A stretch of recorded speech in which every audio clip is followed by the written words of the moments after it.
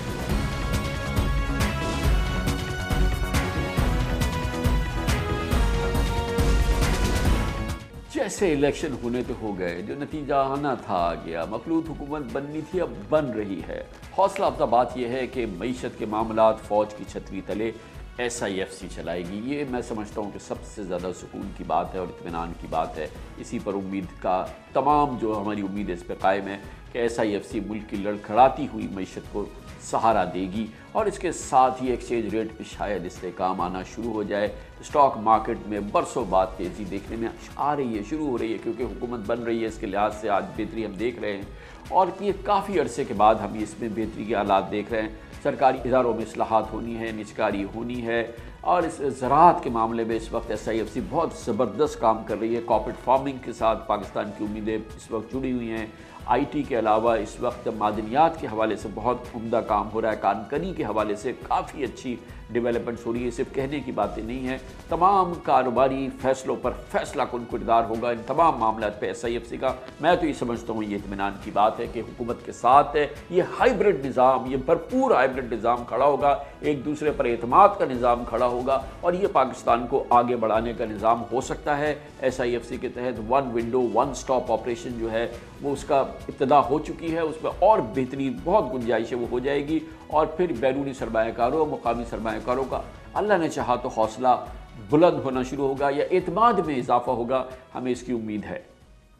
Special investment facilitation council کا قیام پچھلے سال جون میں عمل میں آیا تھا، جس کے بنیادی مقاصد میں سے ایک ملکی معیشت کی بحالی اور دوسرا مقصد بیرونی سرمایہ کاروں کو پاکستان میں سرمایہ کاری کی طرف راغب کرنا ہے۔ پاک فوج اس گیم چینجر منصوبے کی مینجمنٹ، کوارڈینیشن اور ٹیکنیکل سپورٹ میں پالیسی کا تسلسل برقرار رکھنے کی ضامن ہے، جس میں زراعت، انفارمیشن ٹیکنالوجی، لائیو اسٹاک، معدنیات، کان کنی اور توانائی کے شعبوں میں ترقی کے مواقع تلاش کیے جا رہے ہیں۔ اس انقلابی معاشی مشن کو کامیاب بنانے کے لیے SIFC کے دروازے پاکستانی بزنس کمیونٹی اور ملکی سرمایہ کاروں کے لیے بھی کھول دیے گئے ہیں۔ SIFC کے تحت نئی سرمایہ کاری سے آئندہ 5 سال میں پاکستان کی ایکسپورٹ $70 ارب تک بڑھائی جائیں گی اور تقریباً $70 ارب کی امپورٹس کا متبادل میسر آ سکے گا۔ کارپوریٹ فارمنگ کے شعبے میں ترقی کے لیے 1,40,000 ایکڑ اراضی پر غیر ملکی سرمایہ کاروں کے ساتھ 7 مفاہمتی یادداشتوں پر دستخط ہو گئے ہیں، جبکہ 4,60,000 ایکڑ اراضی پر مقامی سرمایہ کاروں نے 85 سمجھوتوں پر دستخط کر دیے ہیں۔ بنجر زمین کو قابل کاشت بنانے اور زرعی پیداوار کی ایکسپورٹس کے لیے land information and management system کسانوں کے ساتھ سرگرم عمل ہے۔ IT اور ٹیلی کام سیکٹر میں بہتری کے لیے وفاقی کابینہ نے نیشنل اسپیس پروگرام میں سرمایہ کاری اور سستی انٹرنیٹ سروسز کے لیے پہلی قومی خلائی پالیسی منظور کر لی ہے، جس کے تحت اب پاکستان میں بھی کمیونیکیشن اور انٹرنیٹ ڈیٹا سروسز سیٹلائٹ کے ذریعے فراہم کی جائیں گی، جبکہ جلد 5G ٹیکنالوجی متعارف کرائے جانے کا بھی امکان ہے۔ پرائیویٹ سیکٹر کی ٹیلی کام کمپنیاں تمام اسپیکٹرم سمیت 5G میں بھی سروسز دیں گی۔ خصوصی سرمایہ کاری کونسل کے تحت پاکستان اور کویت کے درمیان فوڈ سیکیورٹی، زراعت، پن بجلی، معدنیات سمیت مختلف شعبوں میں اربوں ڈالر کی سرمایہ کاری کے 7 معاہدوں اور 3 مفاہمت کی یادداشتوں پر دستخط کیے جا چکے ہیں، جبکہ ابوظہبی میں پاکستان اور متحدہ عرب امارات کے مابین اربوں ڈالر کی 3 مفاہمتی یادداشتوں پر دستخط ہوئے ہیں۔ اس کے علاوہ IT، معدنیات اور زراعت کے شعبے میں عالمی سطح کے سیمینار اور سمٹ منعقد کیے جا چکے ہیں، جن میں کئی ممالک کے سرمایہ کاروں نے خصوصی دلچسپی کا اظہار کیا، جبکہ کونسل کے تحت ملکی و غیر ملکی سرمایہ کاروں کو ون ونڈو آپریشنز کے ذریعے ویزوں کے جلد اجراء میں بھی سہولت دی جا رہی ہے۔ Army chief general Asim Munir کے ذہن کی اختراع اس عظیم مشن کے تحت پاکستان کی تاریخ میں پہلی بار اسمگلرز کا ناطقہ بند کیا گیا ہے۔ کریک ڈاؤن میں سینکڑوں ڈیلرز اور ملزمان کی گرفتاریوں کے بعد ہنڈی مافیا غائب ہونے پر مجبور ہوئی ہے، جس کے بعد ڈالر کی قدر میں بھی قدر استحکام آیا ہے۔ میرے لیے تو بہت اطمینان کی بات ہے کہ شہباز شریف، ان کی حکومت کے لوگ، وہ ہر صورت سمجھتے ہیں کہ ان کو SIFC کے ویژن کو جاری رکھنا ہے۔ اچھی بات یہ ہے کہ گزشتہ PDM کی حکومت میں شہباز شریف صاحب کے زمانے میں ہی SIFC کا وجود سامنے آیا تھا۔ اس کے حوالے سے کچھ ابتدائی قانون سازی بھی کی گئی تھی، اور بہت ہی پہلے سے اس سلسلے میں شہباز شریف اور ان کی حکومت پرعزم ہے۔ میں سمجھتا ہوں کہ بڑی ایک اچھی بات ہے۔ Army chief general Asim Munir کا بہرحال اس میں کریڈٹ ضرور جاتا ہے کہ SIFC کے تحت سرمایہ کاری کے اگر مواقع بڑھتے ہیں تو کیونکہ اس کا پورا جو کانسیپٹ ہے وہ GHQ نے تشکیل دیا ہے، GHQ کی اس کو سپورٹ حاصل ہے، اور اس طرح سے یہ اگر اس پہ سکسیسفل عمل ہو گیا، اگر سکسیسفل عمل ہو گیا، بھرپور طریقے سے ہو گیا، کنسسٹنٹلی ہو گیا، تو میں سمجھتا ہوں کہ معیشت کے لیے بہتری ہوگی۔ اب ہمیں پاکستان کو اچھی کچھ نہ کچھ خبر دینی ہے۔ بہت پیشبردگی ہو گئی، بہت لوگ پریشان ہو گئے۔ اللہ کرے کہ نئے دور کے اندر ایک نئے عزم کے ساتھ ہم معیشت کو آگے بڑھا سکیں۔ ایک بات کا مجھے یقین ہے SIFC کے حوالے سے، پاکستان کے جو عرب ممالک کے جو دوست ہیں پاکستان کے، جو پاکستان کے ساتھ کھڑے رہے ہیں، ساری زندگی کھڑے رہے، آگے بھی کھڑے ہونے کا ان کا ارادہ ہے۔ پاکستان میں بڑی سرمایہ کاری کے بہت بڑے منصوبوں پہ کام ہو رہا ہے۔ اس کے علاوہ چین، ان سب کو SIFC کے کردار کے بارے میں ان کا بہت ہی ان کا اعتماد ہے، اور ان کی سب کی خواہش تھی کہ آنے والی حکومت میں SIFC کا کردار برقرار رہے، منتخب حکومت سامنے آ جائے، اس کے پاس 5 سال کا ایجنڈا سامنے نظر آ جائے، اور اس کے ساتھ SIFC کھڑی ہو، تو چین اور خاص طور پہ مشرق وسطیٰ کے ہمارے ممالک جو ہیں ان کا اس پہ بہت اعتماد ہے۔ اور اس کے ساتھ ہی جو نگران حکومت نے کام کیا SIFC کے ساتھ مل کے، اس کی بھی بڑی حوصلہ افزا ہمیں فیڈ بیک ملا ہے۔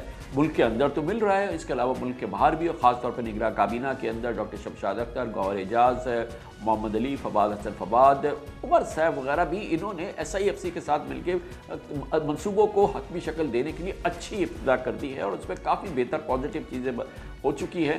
اس کے ساتھ ہی شہباز شریف صاحب جو ہے، ان کے ساتھ جو بزنس لیڈرشپ ہے، ہماری جو کارپوریٹ لیڈرشپ ہے، معاشی ماہرین ہیں، وہ خود SIFC کے اس کردار کو پسند کر رہے ہیں۔ ملک کے اندر بھی اس کی جو ہے وہ کافی اس کو سراہا جا رہا ہے، اور اگر SIFC کا پلیٹ فارم مضبوط شکل اختیار کر دیتا ہے، مشکل فیصلے مزید جو ابھی کرنے ہیں کہ وہ SIFC کے ذریعے ہی ہو سکتے ہیں کیونکہ اس کی پشت پہ فوج کھڑی ہے، تو یہ پاکستان کے لیے ایک اچھے سفر کا ابتدا بن جائے گی۔ SIFC کا دو کردار ہیں. سچی بات ہے کہ ایک کردار وہاں آتا ہے کہ جو فورن انویسٹرز پاکستان آنا چاہ رہے تھے بالخصوص سعودی عرب کے اور دوسرے گلف کنٹریز کے, ان کی بھی یہ ریکویسٹ تھی کہ یار تھوڑا سا ایک امبریلا لے کر آؤ SIFC کا. دوسرا یہ کہ جہاں جب ہماری حکومت جو ہے وہ تذبذب کا شکار ہو جاتی ہے کہ صحیح کام کریں یا نہ کریں, مثال کے طور پہ اگر آپ کو پیٹرول دنیا میں عالمی منڈی میں مہنگا ہو جاتا ہے تو ہمارے یہاں سیاستدان ہل جاتا ہے کہ نہیں یار میں نہیں مہنگا کر رہا, تو SIFC وہاں پہ اپنا کاندھا دے گی کہ چلو ہمارے کاندھے پہ رکھ کے بندوق چلاؤ, لیکن کم از کم یہ کہ صحیح کام کر لو. ایک SIFC کا یہ فائدہ ہے. جو تیسری چیز, SIFC کے اوپر نیب لاگو نہیں ہوتا, وہ بڑی اچھی بات ہے. میں سمجھتا ہوں کہ نیب سے جان چھڑوائیں ہمارے بیوروکریسی کی, تاکہ وہ بھی فیصلے کر سکیں, کیونکہ اس وقت کوئی بیوروکریٹ فیصلہ کرنے کے لیے تیار نہیں ہے. اور یہ بات درست ہے کہ جو ریفارمز کرنے ہیں SIFC کا سہارا لے کے ان کو ریفارمز کو ڈیلے نہیں کرنا, بلکہ SIFC کا سہارا لے کے وہ ریفارمز کر گزرنے چاہیے. جو SIFC کا جو پلیٹ فارم ہے, دیکھیے یہ ہمیں ایک ایسا پلیٹ فارم مل گیا ہے which is not there only for FDI, but it's a platform where various ministries and various administrations, whether it's civil or the military, they come together to make very, very tough decisions. Whether it's GCC, whether other friendly countries, دیکھیے that we are in a new world order now. یہ جو سر بات تھی نا کہ ہم deposits لے آئیں اور ڈپازٹس کو آگے لیتے جائیں etcetera, that era is gone. ابھی بھی آپ نے دیکھا ہے کہ اللہ کا شکر ہے کہ ہماری اتنی جو لیڈرشپ ہے اس میں کریڈیبلٹی ہے کہ رول اوورز ہو رہے ہیں. رول اوورز ہوتے جائیں گے کامران صاحب, فریش منی نہیں آئے گا. فریش منی صرف آئے گا in terms of equity investments and board seats. That's how people have gone into Egypt, that's how they, that's where this type of platform which is this single window, تاکہ ہم ان کو ہر طرح کی سہولت مہیا کر سکیں کہ when they come in they are facilitated front to back.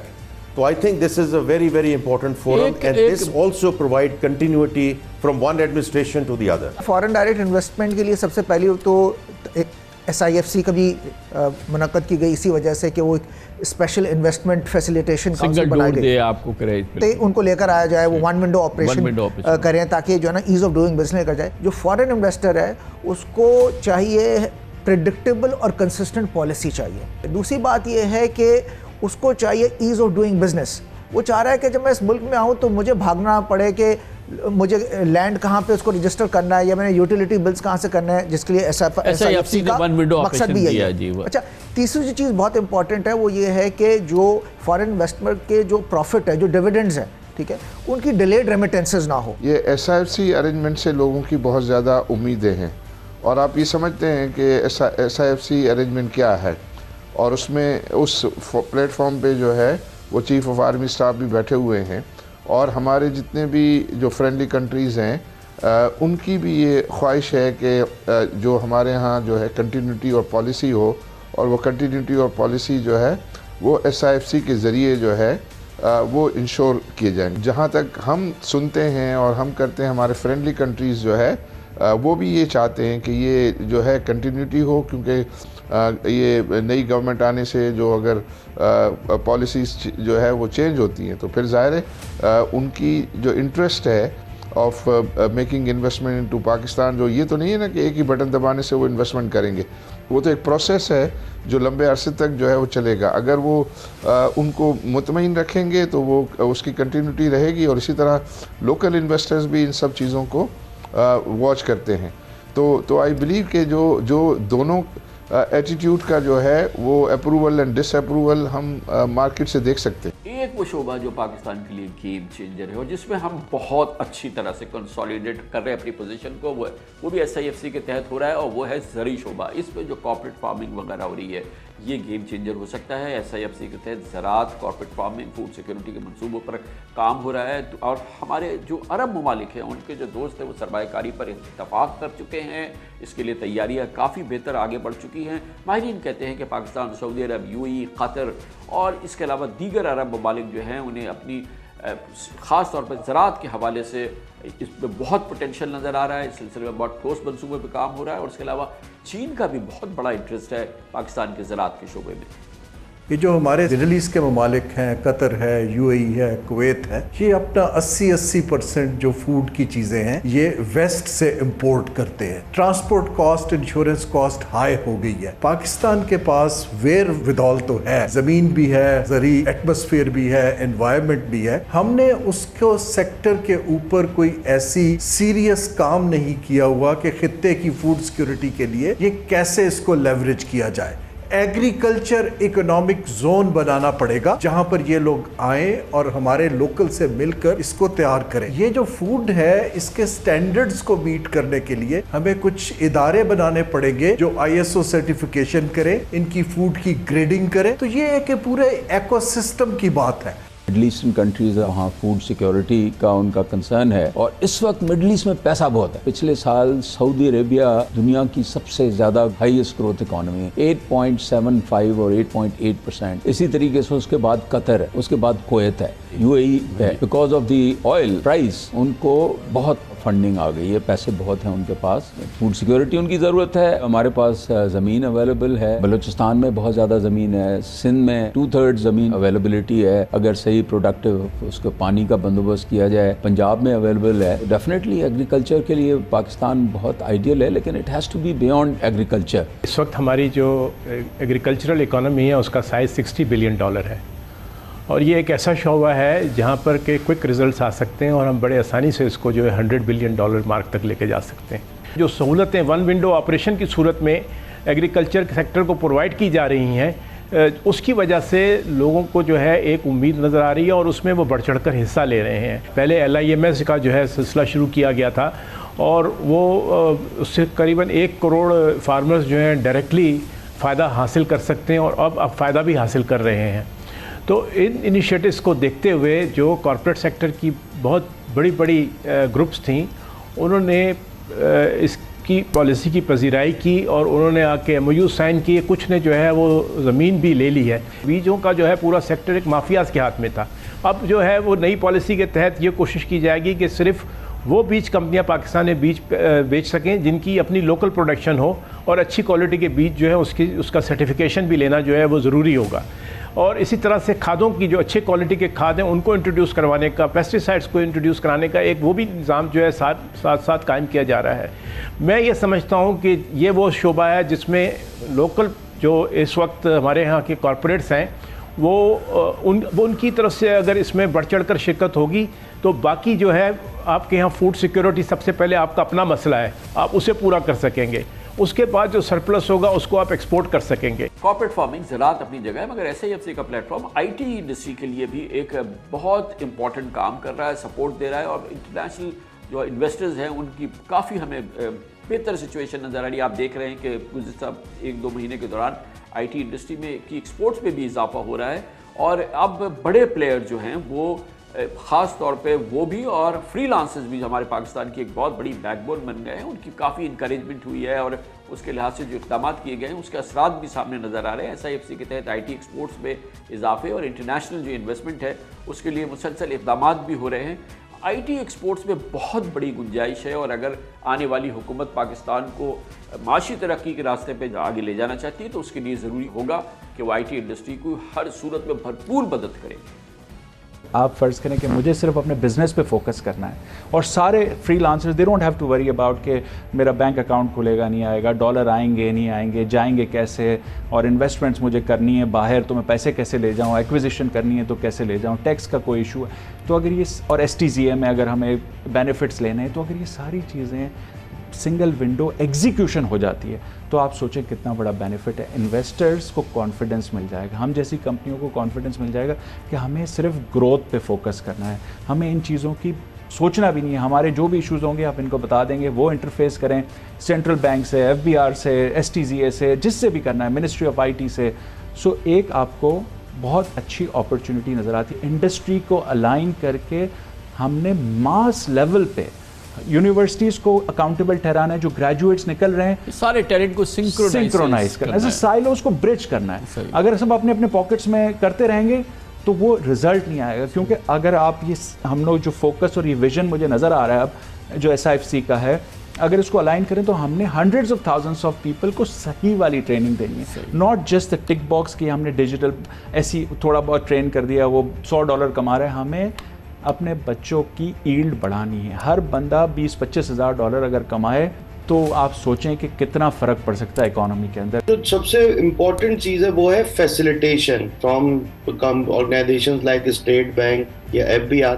ہمارے یہاں لوگ جو ہیں ادارے جب تک یہ ریگولیٹر سے بڑھ کے فیسیلیٹیٹ نہیں کریں گے، جیسے ہم اپنے کافی عرصے سے کہہ رہے ہیں کہ ٹھیک ہے ہمارے اکنامیکل چیلنجز تھے، بٹ جو ریکوائرمنٹ ہے جس سے ملک IT یہ واحد سیکٹر ہے جو اس اکنامیکل کرائسس سے پاکستان کو نکال سکتا ہے، کہ اگر ان کو $100% رکھنے دیں گے، باقی فیسلٹیز جو ٹیکسیشن کے ایشوز ہوتے ہیں، نوٹسز آتے ہیں، وہ مینیج کریں گے، تو اس میں ہمارے لوگ پاکستان میں پیسے رکھیں گے. اس کی بڑی وجہ یہ کہ ہم لوگوں کو IT کمپنیز کو کافی سروسز، کافی پیمنٹس، بڑی کمپنیز کو ایکوزیشن، مرجرز یہ کرنی پڑتی ہیں.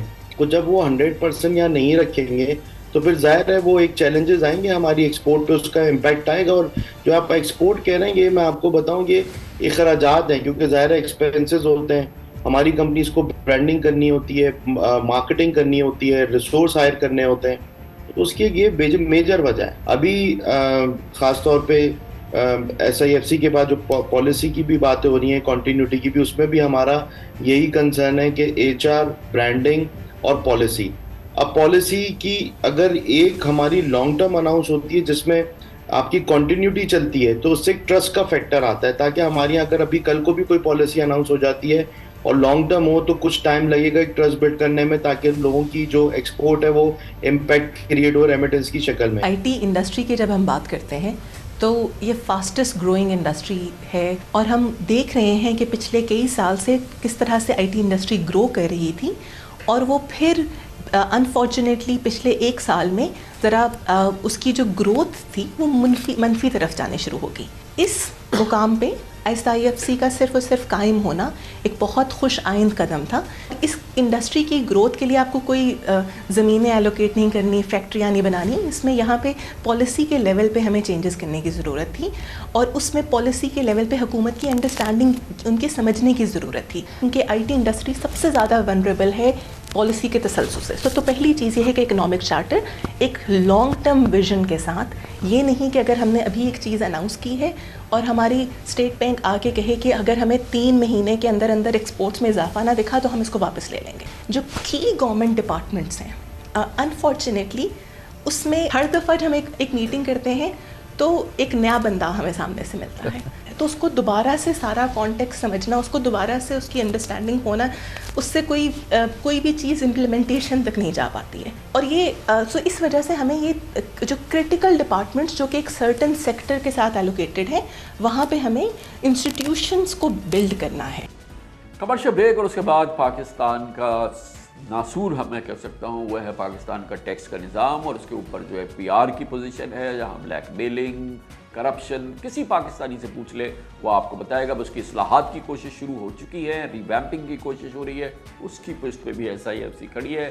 FBR کی اصلاحات ہو جائیں اور اس سے یہ کرپشن اور بلیک میلنگ اور یہ تمام چیزوں کا جو نوٹس اور آڈٹ کا ایک نظام بلیک میلنگ کا چل رہا ہے، اس میں کسی صورت سے کمی آ جائے، اور وہ شعبے جن کو کہ آزادی ہے کہ وہ بغیر ٹیکس دیے ہوئے پھل پھول سکتے ہیں وہ گرفت میں آ جائے تو پاکستان کی قسمت بدل جائے گی. مگر اس کے لیے FBR کا ایک نیا روپ سامنے آنا ہے، اور اس کو ہر لحاظ سے ہمیں نئے طور پر تشکیل دینا ہے. اس کی بڑی ابتدا بھی ہو چکی ہے. یہ بات کرتے ہیں چھوٹے سے وقفے کے بعد.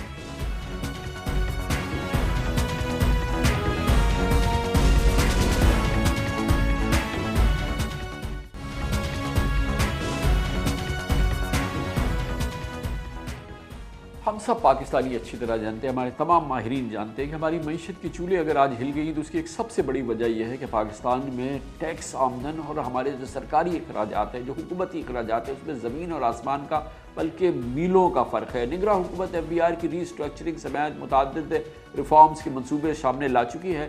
شہباز حکومت کو بس ان کو آگے بڑھانا ہے، ان کی منظوری دینی ہے اور اس کے راستے کی رکاوٹوں کو دور کرنا ہے. بدقسمتی سے پاکستان میں ٹیکس بچانا ایک جرم نہیں سمجھا جاتا بلکہ اس کی حوصلہ افزائی کی جاتی ہے. یہی وجہ ہے کہ ہمارا ٹیکس ٹو GDP اس وقت دنیا کی کم ترین بمشکل 9% پہ کھڑا ہے، اور اسی لیے IMF ہو یا ہمارے تمام ماہرین کہتے ہیں جب تک اس نظام کو ٹھیک نہیں کرو گے تو کیسے پاکستان آگے بڑھے گا. اور IMF کی جو مینیجنگ ڈائریکٹر ہیں, جو چیف ہیں, وہ خود پاکستان کو بار بار یہ یاد دلا چکی ہیں. اس میں ایک اور بات بھی ہے. سابق گورنر ڈاکٹر رضا باقر کہتے تھے کہ پاکستان اپنے ٹیکس کے نظام میں جو بہتری لائے, IMF پروگرام حاصل کر لے اور جتنے بھی پروگرام حاصل کر لے, لیکن صرف پاکستان کو اگر کوئی بچا سکتا ہے تو پاکستان کے ٹیکس کے نظام میں بہتری اور ٹیکس کے تناسب میں بھی بہتر لانا ضروری ہے. پاکستان میں جو ٹیکس نہ دینے والے شعبے ہیں, جو کروڑوں لوگ ہیں جو ارباہ پتی ہو گئے ہیں, ان کو کسی نہ کسی صورت سے پکڑنا ہوگا اور ٹیکس کے نظام میں لانا ہوگا. یہ ڈاکٹر رضا باقر کہتے ہیں. یہ بات ہے نگراں وزیر خزانہ جو اب بھی ہیں اور شاید آگے بھی ہوں, اگر ہوتی ہیں شہباز شریف کی حکومت میں تو بہت اچھا ہوگا, ڈاکٹر شمشاد اختر, وہ بہت کام کر رہی ہیں ٹیکس ریسٹرکچرنگ کے حوالے سے, FBR ریسٹرکچرنگ کے حوالے سے. اور ہمارے انٹرویو میں انہوں نے FBR کے حوالے سے بہت تفصیل سے اپنی ریفارمز کا ایک خاکہ سامنے رکھا ہے. اور تمام ماہرین سمجھتے ہیں کہ ڈوبل ہے اور اسی پہ عمل کر کے پاکستان ایک بہتر ٹیکس ٹو GDP ریشو حاصل کر سکتا ہے. میں نے FBR کی ریسٹرکچرنگ پہ کام شروع کر دیا ہے. FBR کی انٹرنل گورننس کو ٹھیک کرنا ہے اور اس کے لیے ایک نئے قسم کا اوورسائٹ میکنزم ڈیولپ کرنا ہوگا. ہم ٹیکس پالیسی کو ریونیو ڈویژن کے ساتھ ایک نیا ڈویژن بنانا چاہ رہے ہیں جو کہ ٹیکس پالیسی اور ریونیو ڈویژن کہلائے گا. تیسری چیز وہ separation of customs from FBR. ہم ڈیزائن کر رہے ہیں ایک ریٹیلرز کی اسکیم, بٹ ہم چاہ رہے ہیں کہ اس کو لنک اپ کیا جائے ہول سیلر ڈسٹریبیوٹرز کے ساتھ. پانچویں گزارش تھی جو ہم نے وہ یہ تھی کہ ایک نیا ڈاکیومنٹیشن لا تیار کیا جائے جو اب تیار ہو گیا ہے, جو آٹومیٹکلی جو سارے انسٹیٹیوشنز ہیں پاکستان کے اور جو ہول سیلرز اور ریٹیلرز ہیں وہ آٹومیٹکلی انفارمیشن پرووائڈ کریں. ایک اور ادارہ ہے وہ ہے پرال کو ہمیں بڑا سبسٹینٹیولی ریسٹرکچر کرنا پڑے گا. پرال کی بلو پرنٹ ہم تیار کریں گے اور کہ کیا اسٹیپس لینے ہیں. ہم ڈیجیٹل انوائسنگ کا جو ہے آرکیٹیکچر ڈیولپ کریں گے اکراس دا بورڈ. یہ ٹیکنالوجیکلی ڈریون ایک کیمپین ہوگی اور یہ اس کے لیے ہمیں بل میلنڈا گیٹس فاؤنڈیشن سے گرانٹ اسسٹنس ملی ہے. FBR اصلاحات کے حوالے سے اچھی بات یہ ہے کہ نگران کابینہ جو کہ اب رخصتی پر ہے آگے چلی جائے گی, اس نے پچھلے مہینے FBR میں ڈیجیٹائزیشن کے حوالے سے, اس کی تنظیم نو کے حوالے سے پلان کی منظوری دے دی ہے. اور بیوروکریسی کی ایما پر چیف الیکشن کمشنر نے باہر اس پہ رکھنا ڈال دیا تھا. اس کے بعد پھر FBR کے کوئی صاحب پہنچ گئے اسلام آباد ہائی کورٹ, وہاں سے اس پہ اسٹے لے لیا ہے. معاشی ماہرین کہتے ہیں اگر اسی طرح سے ہوگا تو کام آگے نہیں بڑھے گا. FBR کو ٹھیک کرنا ہے, اس کی اصلاحات کرنی ہے, اس کو نیا جنم دینا ہے اور یہ جو راستے کی رکاوٹیں ہیں اسے دور کرنا ہے. میں یہ سمجھتا ہوں کہ اس کے لیے SIFC ہے وہ شاید اس رکاوٹوں کو جو کہ پاکستان کے ٹیکس کی لیے ایک نئی زندگی ہوگی, ٹیکس اصلاحات کے لیے ایک نئی زندگی ہوگی, اس کے راستے کی رکاوٹوں کو ڈھانا, ان کو گرانا SIFC کی بس کی بات ہے. FBR جو ہے وہ ٹیکس کلیکٹنگ ایجنسی ہے, وہ ٹیکس کا پالیسی ایجنسی نہیں ہے. کانفلکٹ آف انٹرسٹ اس لیے آ جاتا ہے کہ انہیں ٹیکس کلیکٹ کرنا ہے تو پالیسی وہ اس طرح بناتے ہیں کہ زیادہ پیسے کلیکٹ کر لیں. ٹیکس پالیسی بنیادی طور پر پارلیمنٹ کا کام ہے. وہ جو کمیٹی منسٹری آف فائنینس میں ہوگی وہ بھی ایکچولی پارلیمنٹ یا سیاسی پارٹی جو بھی پاور میں آئے گی وہ پالیسی ہونی چاہیے. اس میں FBR کا کوئی تعلق پالیسی میں نہیں ہونا چاہیے. کسٹم جو ہے وہ ایکچولی اینٹی اسمگلنگ اور اینٹی افغان ٹرانزٹ ٹریڈ اور ان چیزوں کو روکنے کے لیے بنا ہوا ہے. اسمگلنگ کو روکے, کاؤنٹر فیٹ کو روکے, افغان ٹرانزٹ کو مینیج کرے. ان کا کام ٹیکس کلیکشن اور پھر ITPs بہت بڑا کام ہے. ان کا کام ٹیکس کلیکشن نہیں ہے. وہ collection actually as a agent کرتے ہیں مگر ان کا کام ٹیکس کلیکشن نہیں. دوسری بات, میں چیئرمین FBR رہا ہوں اور جس سائز کا اب FBR ہو چکا ہے اور جتنے اس پہ عملہ ہے اور جتنے لوگ ہیں, اگر اس کے 2 ہیڈ ہو جاتے ہیں الگ الگ, دونوں کا فنکشن الگ الگ ہے, تو مجھے کوئی اس میں برائی نظر نہیں آتی. ہمیں نے سارا کام FBR کو دے رکھا ہے کہ وہ لا بھی بنائے گا, وہ پالیسی بھی بنائے گا. یہ علیحدہ کر کے ان لوگوں کو دینا چاہیے جو اس کو سمجھتے ہیں اور ان کا کام صرف ایفیشینٹلی ٹیکس کلیکٹ کرنا ہو. اتنا پیسہ آیا مگر ایک دفعہ بھی ہم نے کسٹم کے اندر وہ ڈیجیٹائزیشن نہیں کی جو پوری دنیا میں ہوئی. سارے ان باؤنڈ اینڈ آؤٹ باؤنڈ جتنے بھی وہاں پہ کنٹینرز ہوتے ہیں سب کی جو ہے وہ اسکیننگ کی جاتی ہے اور اس کا ڈیٹا رکھا جاتا ہے. اس کی وجہ سے پھر آپ جو یہ چیزیں کرتے ہیں وہ آپ پکڑے جاتے ہیں. انہوں نے پوری کوشش کی ہے کہ کسٹم کبھی بھی ریفارم نہ ہو سکے کیونکہ کرپشن کا ایک بہت بڑا سورس ہمارے ہاں وہ امپورٹس ہیں. اور جب آپ اپنی ڈیوٹیز کو اتنا زیادہ رکھتے ہیں تو پھر ظاہر ہے کہ لوگ جو ہے اس میں سے جو بچ نکلنے کے راستے نکالتے ہیں.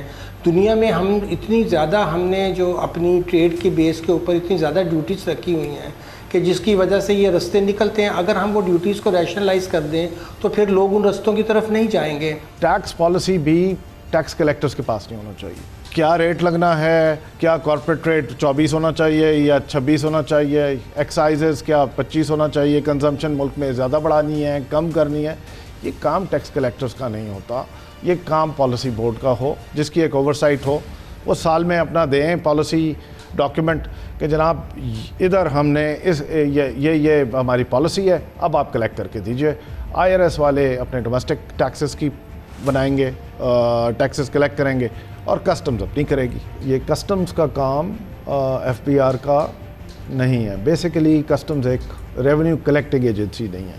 کسٹمز جو ممالک جو ہیں جن میں کسٹمز ڈیوٹیز اور امپورٹ ریلیٹڈ ٹیکسز سب سے زیادہ آتے ہیں یا میجر ریونیو چنک وہاں سے آتا ہے, آپ ریکارڈ دیکھ لیجئے, وہ دنیا کے سب سے پسماندہ ترین ملک ہیں, اور پاکستان بھی اسی پسماندگی کا شکار, one of the biggest reasons. جہاں پالیسی کے ایشوز ہیں, چاہے انفورسمنٹ کے ایشوز ہیں یا ایڈمنسٹریشن کے ایشوز ہیں, every problem has their own issues and solutions. جیسے فار ایگزامپل بڑا پرابلم جو FBR یا جو ٹیکس پیڈ ان ٹیکس پیڈ اکنامی ہے وہ سٹارٹ ہوتا ہے from the smuggling and the under invoicing. Under invoicing is possible to be control.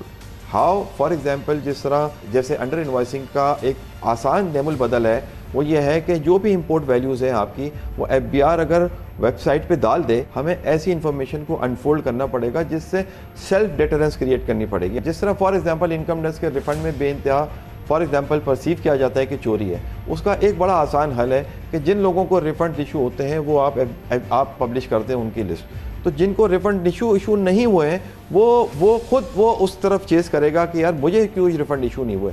تو کچھ ایسی بیسکس چیزیں ہیں جس کو ہم ریزالو کریں تو بہت ساری سیلف ڈیٹرنس ہم کریٹ کر سکتے ہیں. آپ نے سنا, اور ویسے بھی معاشی ماہرین ہوں, ٹیکس ایکسپرٹس ہوں, وہ سب تجویز کرتے ہیں کہ زراعت, ریٹیلرز, پراپرٹی, ریل اسٹیٹ اور ملک کے دوسرے کئی ایسے شعبے, پورے کے پورے شعبے ہم نے فارغ کیے ہوئے ٹیکس سے, ان پر ان کے سائز کے مطابق ہمیں ٹیکس لگانا ہوگا. ان شعبوں تک ٹیکس نیٹ کو بڑھانا ہوگا, اس کے بغیر نہیں کام چلے گا. ان تمام شعبوں کو انکلوڈ کرنا ہوگا. زراعت بہت بڑا شعبہ ہے, اس کو ہر صورت میں اس میں لانا ہوگا, اسی سے قومی آمدن میں اضافہ ہو سکتا ہے.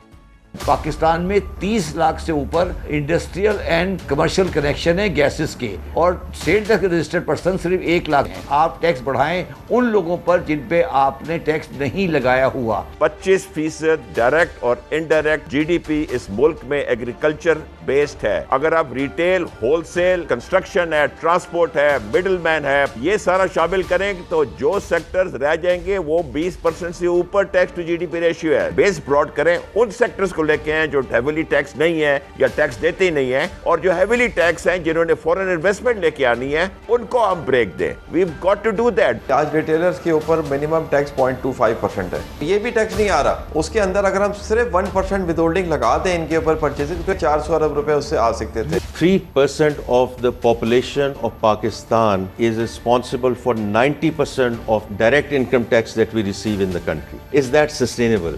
اگر ہم یہ کہتے ہیں کہ اور سیکٹرز کو آپ ٹیکسیشن میں لے کر آئیے تو یہ IMF ہمیں کہہ رہا ہے, یہ ہمیں خود یہ کرنا چاہیے. وہ سیکٹرز جو 40 سے 50% GDP میں کنٹریبیوٹ کرتے ہیں ان سے وہ 2% ٹیکس کلیکٹ کرتے ہیں. ڈاکیومنٹڈ سیکٹر کو کم از کم کچھ تو دکھائیں کہ جی ہم جو ہے انڈاکیومنٹڈ سیکٹر کے پیچھے بھی جا رہے ہیں.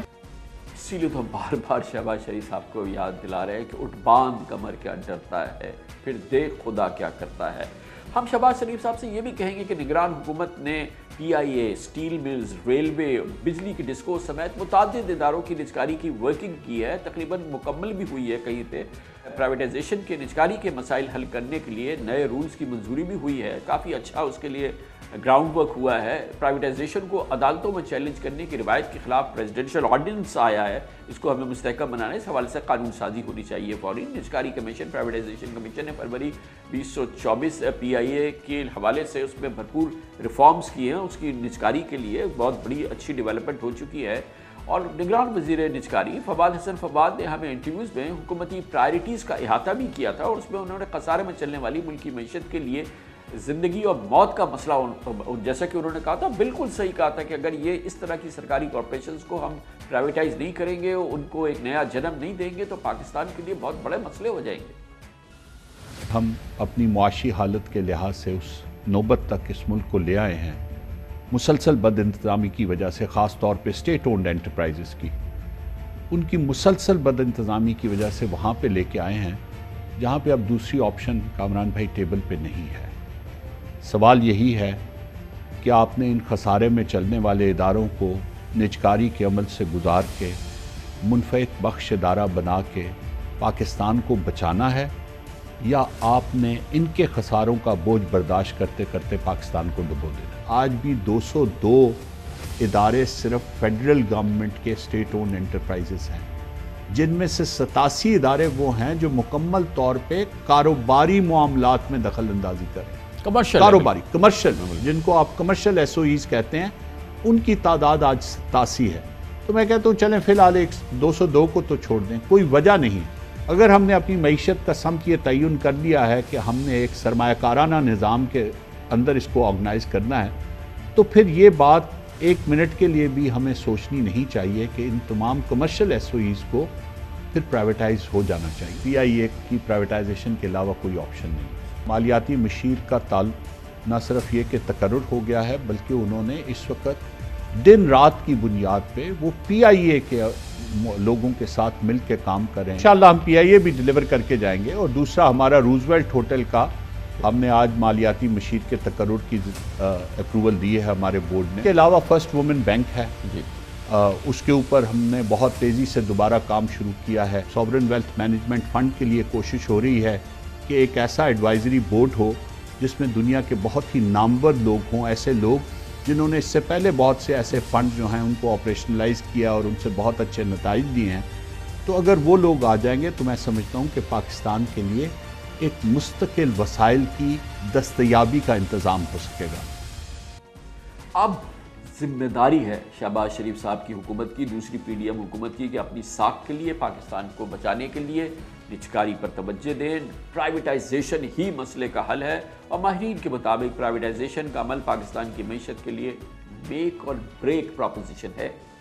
ہر گورنمنٹ کے پاس جب وہ آتی ہے وہ کہتے ہیں کہ ہم ایس او ایز کو پرائیویٹائز کرنا چاہتے ہیں، بٹ کرتے نہیں ہیں۔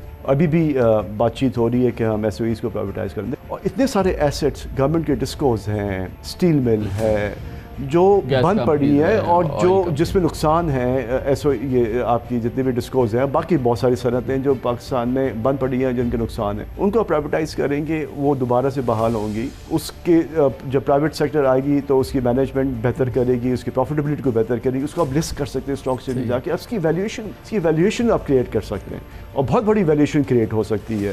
تو اتنا بڑا جو ایس او ایز ہے ہماری جو گورنمنٹ کے انڈر ہے، جس میں بہت سارے تو آپ کے جو آئل اینڈ گیس کے سیکٹر ہیں وہ آپ دیکھیں ان کی مارکیٹ کیپ ہے، او جی ڈی سی، پی پی ایل، ماری گیس، تو یہی چیزیں آپ کی ڈسکوز میں بھی ہو سکتی ہیں۔ جتنے بھی آپ کے ہیسکو ہے، لاہور کے ہیں، گجرانوالہ، ملتان، فیصل آباد، اگر وہ پرائیویٹ سیکٹر کے پاس آتی ہے اس کی ویلیویشن کتنی ہوگی؟ بینکنگ سیکٹر میں آپ نے دیکھا جب نجکاری ہوئی تھی اس وقت وہ بینک بھی نقصان کرتے تھے، اس کے بعد آپ نے دیکھا کہ بینکوں کی جو کنٹریبیوشن ہے ٹیکسیشن میں اور ان کے مارکیٹ کیسا آپ دیکھیں وہ سب تقریباً 1-8 بلین کے قریب ہے۔ جو پھر آپ اخراجات کر رہے ہیں، مثال کے طور پر 100 ارب روپیہ پی آئی اے نے نقصان کیا ہے، اب مجھے بتائیں کہ اس کی کیا ضرورت ہے کہ ہم 100 ارب روپیہ جو ہے وہ فضول نقصان کر رہے ہیں، اور ہم کوئی 18 مرتبہ کمیشن بنوا چکے ہیں، نئے وزراء آ چکے ہیں، بولیں کہ اب ہم پی آئی اے ٹھیک کریں گے، وہ نہیں ہو سکتی نجکاری کیے بغیر۔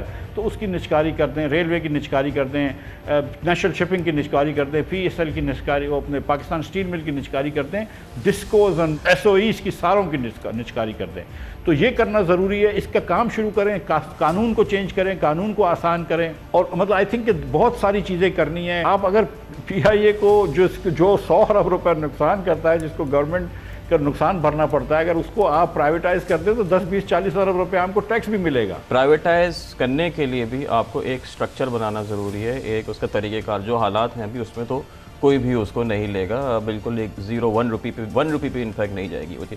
پہلے اس کا آئیڈیل طریقہ یہ ہوگا کہ صوبوں کے حوالے کیا جائے، کیونکہ بہت ساری سبسڈیز اس کے تھرو جا رہی ہیں، ان سبسڈیز کو جو ہے جو این ایف سی ہے اس سے لنک کیا جائے تاکہ فیڈرل کے پاس اسپیس کھولے۔ کاش کے دل میں اتر جائے ہماری بات. اگر دل میں اتر جائے, ہم اپنی بات نہیں کی, ہم نے تو ماہرین کی بات کی ہے, ہم نے تو وہ بات کی ہے جو کسی صورت سے متنازع نہیں ہے, غیر متنازع تمام صورتحال ہے. پاکستان کی بھلائی, پاکستان کی اچھائی, پاکستان کے لیے فلاح, پاکستان کی معیشت کی بہتری, پاکستان کی معیشت کی کنسالیڈیشن اور اس کی گروتھ اسی راستے سے آ سکتی ہے. نئی حکومت ابتدا کرے, بھول جائے جو بھی الیکشن ہوئے, جیسے بھی ہوئے, جیسے تیسے ہوئے, عوام کی کتنی پذیرائی حاصل ہے نہیں حاصل ہے, عوام سکون میں آ جائیں گے اگر معیشت کا پہیہ چل سکے. پاکستان کو چاہیے معیشت کی بحالی ہو, بہتری ہو, کنسالیڈیشن ہو جائے. یہ تمام طریقے ہیں, راستے ہیں اصلاحات کے جس کے ذریعے پاکستان میں بھلائی لا سکتی ہے یہ شہباز شریف صاحب کی حکومت SIFC کے ساتھ کھڑے ہو کے. اس کے ساتھ ہی ہمارے آج کے پروگرام کا اختتام ہوتا ہے. کل آپ سے پھر ملاقات ہوگی انشاءاللہ. کل تک کے لیے کامران خان کو اجازت. اللہ حافظ و ناصر.